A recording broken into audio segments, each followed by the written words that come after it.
22 जानेवारी रोजी प्रभू श्रीरामांच्या मूर्तीची प्राणप्रतिष्ठा अयोध्येतील मंदिरात होणार आहे।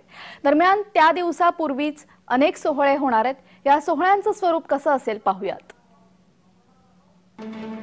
15 जानेवारी रोजी गर्भगृहात श्रीरामाच्या बालस्वरूप मूर्तीची स्थापना होईल।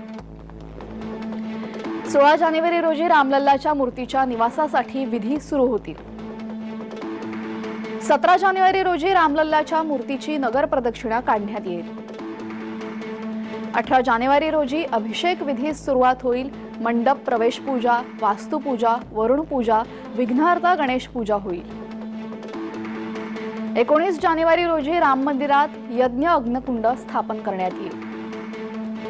20 जानेवारी रोजी राम मंदिराचे गर्भगृह विविध नद्यांच्या पाण्याने भरलेल्या 81 कलशांनी शुचिर्भूत केलं जाईल। 21 जानेवारी रोजी रामलल्लाला 125 कलशांसह दिव्य स्नान घालण्यात येईल। 22 जानेवारी रोजी मध्यकाळामध्ये मृग नक्षत्रात रामलल्लाची महापूजा होणार आहे।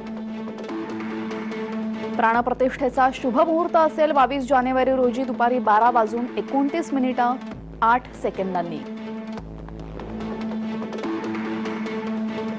प्राणप्रतिष्ठापनेसाठी केवळ 84 सेकंदांचा शुभ मुहूर्त असेल।